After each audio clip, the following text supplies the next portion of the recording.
Hello, everybody. Trey Ratcliff here with my new friend. What is your name, new friend? Hugh Howey.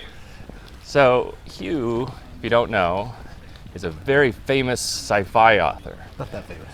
Pretty famous. And he writes many different sorts of books, hopefully some of which are coming to a TV near you. But I think the most famous one is the Silo series, starting with Wool. Is that right? Yep. I read it. I loved it. Fantastic. Thanks, man. So, where are we right now? What's going on? We're in Spain, and we're walking toward Santiago on a UNESCO World Heritage Trail. We're on a pilgrimage. Yeah, normally it's a little trail-like. We happen to be some sort of neighborhood right now, but we're here with Kevin Kelly. He's invited along 9 other ne'er-do-wells to join us on this. It's fun, isn't it? Everyone's so clever and creative. Ne'er-do-wells sounds like nerd. Like the first part of that sounds like nerd. Well, that's really apt. There's no doubt about it. So I want to ask you about world building.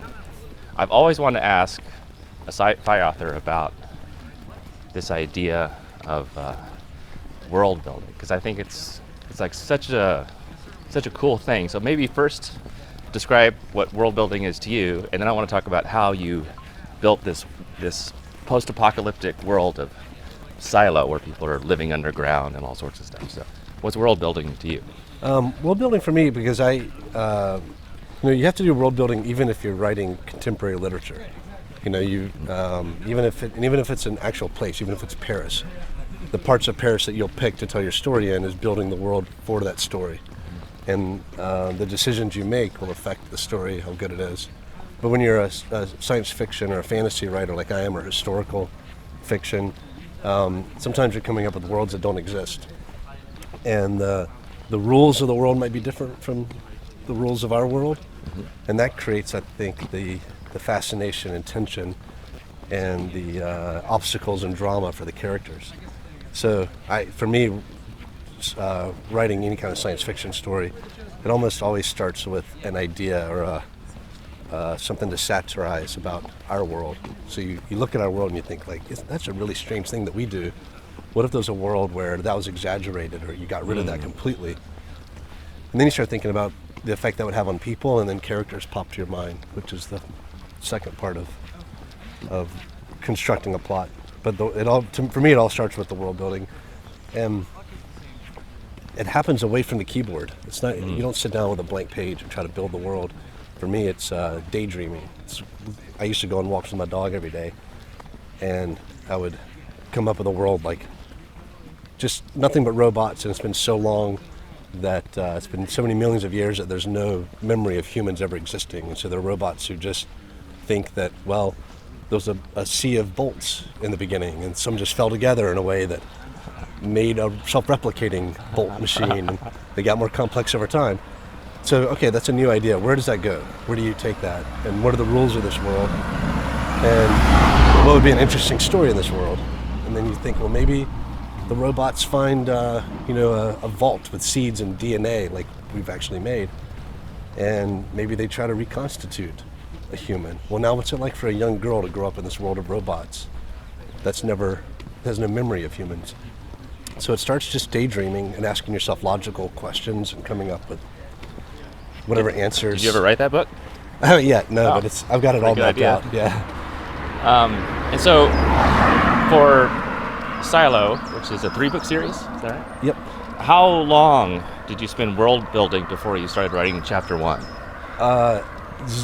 Okay, this is an unusual book because it actually started as a short story, and then the word of mouth and the excitement about this short story necessitated fleshing it out into a novel. But it came out in 5 serialized parts that I stitched together into a novel. So for a novel, I would spend a lot of time world building. For a short story, sometimes it just starts with a first sentence or an idea, because you don't have to worry about consistency and complexity and depth. You're just gonna write a vignette, and that's gonna be enough. So for the first part of Wool, it just started with a first sentence.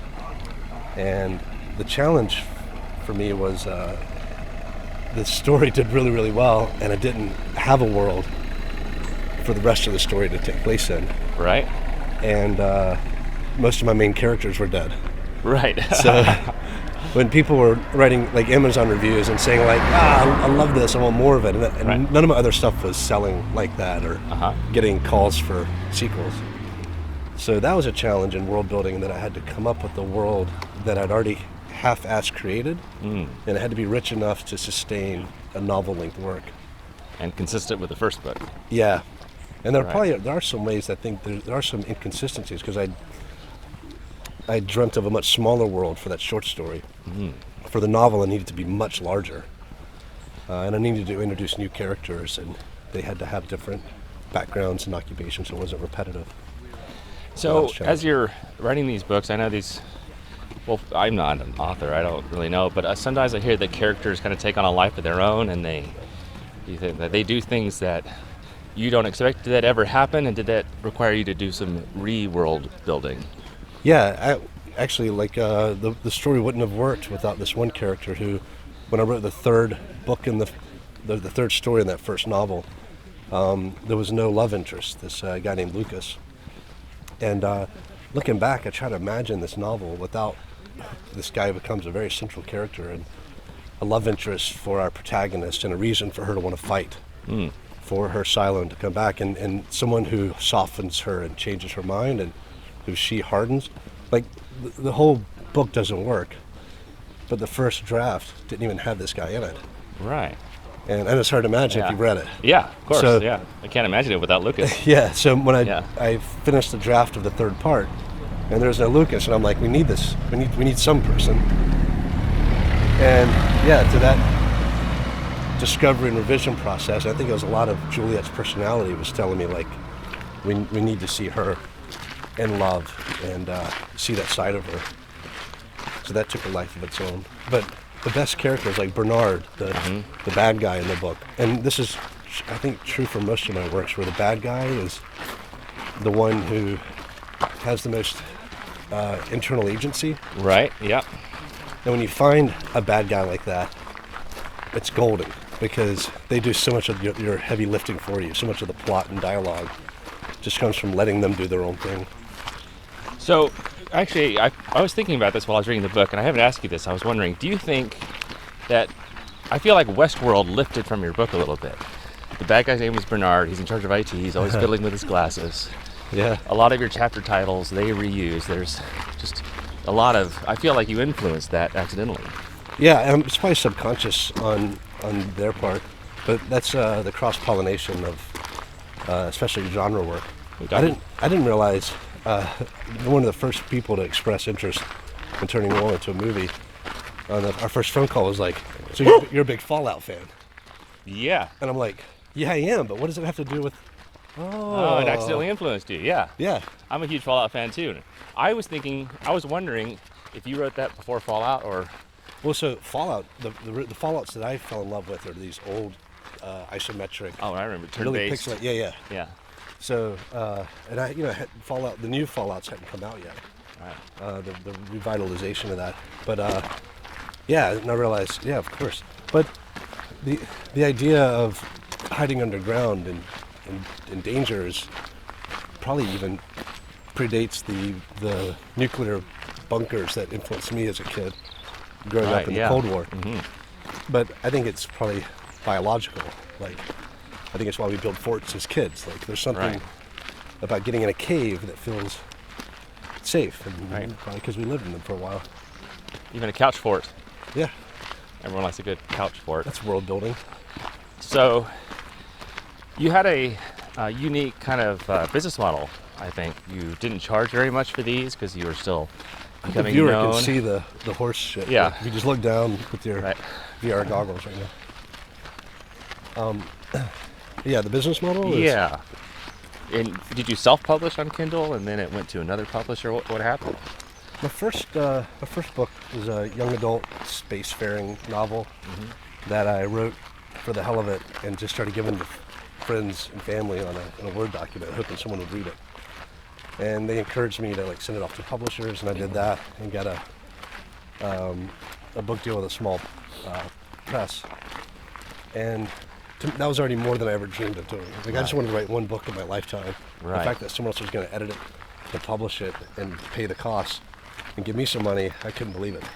But the interest in the book was good enough, and the business model with a small publisher was bad enough that I realized I could do this on my own and maybe make a little money Right. off this. So the contract for the second book came in, and I had to write a really hard to write letter because I loved my publisher, saying Right. I think I'm going to do this on my own.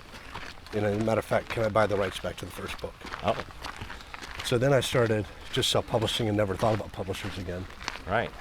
until Wool took off, and agents and publishers and Hollywood started contacting me and saying, like, we want a piece of this. Yeah. At that point, I was loving what I was doing so much. I had the freedom to write whatever I wanted and my own schedule. I was doing my own cover art, my own pagination and editing with my mom, and I loved it too much to. And at that point, I was able to quit my day job, and I was making more money than they were able to offer me. So Awesome. yeah, I was turning down agents and publishers for a while. I know I'd be successful to some degree taking this contract, but it's not fair, and I'd rather be able to do my art and have it not go anywhere, not make a living off of it, Right. than make those sacrifices. I understand. All right, so next question I'll have for you tomorrow won't be any more about books, but about your new circumnavigation of the world on your boat.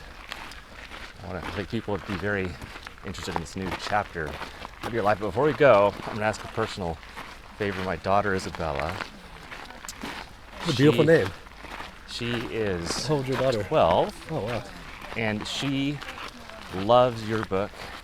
And I called her a few days ago, told her that we had dinner together, we talked, and you're a really nice guy. And I could like hear her crying on the other side because she's on your third book. Oh, really? Yeah. So Cool. maybe like just say hi to her or something. Isabella, well, I can't wait to meet you in person. We're going to make that happen, and thanks so much for reading. Hope you enjoy, and I think I was going to sign you a book, but may have gotten stuck in customs. Yeah, the So- book did get stuck in customs. We'll send you a copy, and yeah, cool to meet your dad, and glad we got another young reader out there gobbling up stories. Thank you for that. And Isabella, maybe we could go see him. He's just over in Brisbane, Australia with his boat. Just a short flight from New Zealand. Maybe we'll pop over there, say hello. All right, Hugh, see you tomorrow. Man, this is all uphill today, isn't it? Yeah. There's been literally no downhill. Yeah. This wasn't in the brochure.